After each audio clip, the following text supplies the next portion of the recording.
I think it's safe to say that this is the best team Trae Young has had around him in his entire career. This team has a level of mismatch attacking, three-point shooting, ball handling, playmaking, and transition upside that he's just never played with before. For those who do not know, Georges Niang in a second-round pick was sent over to the Boston Celtics, while Kristaps Porzingis in a second-round pick was sent over to the Atlanta Hawks, while the Brooklyn Nets got pick 22 in Terrence Mann. And with the injury of Jason Tatum and Tyrese Halliburton, a lot of teams in the Eastern Conference are going to be pushing to make a run next year. There are teams like the Orlando Magic making moves, the Philadelphia 76ers, the Atlanta Hawks, to where a lot of teams think they can make a very deep run in the postseason next year due to injury.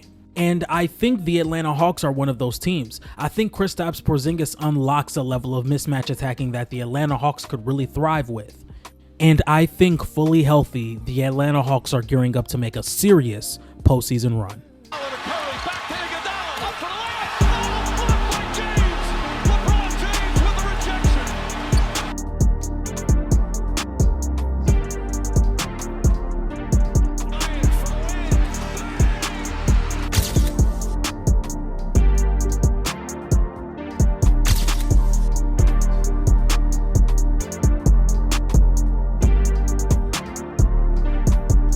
Now let's take a look at some of Trae Young's stats over the past season.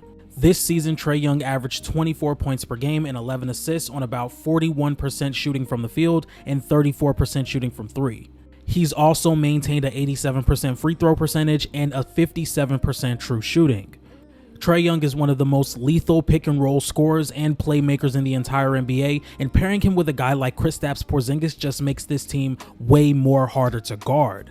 If you take a look at Trae Young's stats, you can notice that he does not maintain a higher level of above average true shooting or just an above average efficiency, and I think a lot of it has to do with the size and the spacing around him. And when he tries to get downhill, he just does not have the space to get his shot off, or just the height and length to really get his shot off against more athletic, lengthy defenders. This is why a lot of his shots are from a much deeper range, because he can get a much cleaner shot off from that distance, and a lot of his shots are more tougher shots. If we look at Trae Young's relative true shooting throughout his career, this season he was a -1, in 23-24 he was a +0.5, in 22-23 he was a -1, in 21-22 he was a +4, 20-21 he was a +2, 19-20 he was a +3, and 18-19 he was a -2. Now, his playmaking does make up for the fact that he may be on the shorter side and may not be able to get a clean shot off consistently. He's always getting to the rim. He has a really good first step, very good playmaker in transition and in pick and roll, and has a really good floater to his game that makes it a little easier, hence the 24 points per game. So if we look at guys who run heliocentric offenses around their guard or their wing, they have to have some type of first step ability or scoring potential to make shots and playmaking lanes easier for said player. The Atlanta Hawks run a heavy pick and roll motion type of offense with a lot of cutters, lob catchers, and transition players, whether it's guys like Zachary Richichet, Dyson Daniels, Jalen Johnson, Onyeka Okongwu, or Clint Capella. And if you look at the numbers, Trae Young's numbers affect a heliocentric type of offense. He has poppers, rollers, cutters, guys that can play off ball, guys that can run in the open floor, guys that can rebound and push pace, and guys that can just play alongside Trae Young as a shooter, cutter, or finisher around the rim.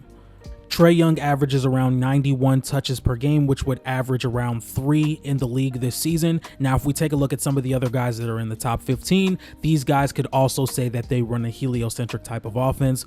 There's Cade Cunningham at 90.6, Jalen Brunson at 85.4, LaMelo Ball at 85 touches per game, James Harden, who's run more heliocentric type of offenses, at 81.9, and Luka Doncic, who runs a more heliocentric type of offense as well, at 81.4. And it doesn't just stop there. If we look at the time of possession, Trae Young ranks number 2, with other guys in the top 10 like SGA, Luka Doncic, LaMelo Ball, James Harden, Cade Cunningham, and Jalen Brunson. And obviously this style of play works for what the Atlanta Hawks try to do. If we take a look at some of Trae Young's on-off stats, it shows that the Atlanta Hawks are much better when Trae Young is on the floor and have a much more organized style of basketball. If we look at the past 3 seasons for Trae Young, there are a plus 8.5 offensive rating with him on the floor last season, a plus 3.4 offensive rating in 23-24, and a plus 2.9 offensive rating in 22-23. Then let's take a look at the half-court numbers. In 24-25, Trae Young was a plus 5.1 in half-court offense when on the floor. In 23-24, they were a plus 12.9 per 100 possessions in the half-court when Trae was on the floor. In 22-23, they were a plus 12.5 when Trae Young was on the floor in the half-court. Not only does Trae Young affect half-court offense, the Atlanta Hawks have been some of the better transition teams in the NBA while Trae Young is on the floor. With having multiple guys that can run up and down the floor, his pull-up shooting ability, it makes it extremely dangerous to guard this Atlanta Hawks team when they're out in the open floor. And Trae Young checks a lot of boxes when pushing a transition offense. He's always navigating the floor, finding open guys, finding lob threats, finding guys leaking out to the three-point line. He's such a fantastic dribbler. He can keep the ball on the string and doesn't generate much turnovers due to him losing the ball. He always spots alley-oop players. He always gets off the ball quickly. These are a lot of things that you need when it comes down to being a good transition offense, and I think Trae Young is the head of that snake. And the scoring threat, in my opinion, can also be just as dangerous. Any given night, Trae Young is liable to give you 50 points and be absolutely lethal as a pull-up three-point shooter. Every time Trae Young is on the floor, their transition efficiency skyrockets. In 24-25, they were a plus 3.3. In 23-24, they were a plus 17.1. And in 22-23, they were a plus 6.4. And now adding Kristaps Porzingis to this team makes the Atlanta Hawks a walking mismatch. Over the last 2 years, Kristaps Porzingis averaged 20 points per game, 7 rebounds, and 2 blocks on 39% from 3 on 6 attempts, shooting 50% from the field and 63% true shooting. And if you ask me, he fits right into what the Atlanta Hawks are trying to do. Like I said earlier in the episode, the Atlanta Hawks are a heavy pick and roll type of team. And when you have Kristaps Porzingis, who stands at 7+ feet tall and shoots the ball at that volume and that efficiency, he's always going to provide spacing. One, because you always have to put a big man on him because he can shoot over almost anybody on the floor. And 2, because he shoots the ball from distance. So Trae Young's going to get a lot more opportunities to drive. Jalen Johnson is going to get a lot more lob opportunities because there will not be much bigs protecting the rim, and more space just gives Trae Young more room to operate, leading to better looks from the rim, better looks from 3, and easier passing lanes to get the ball to his teammates.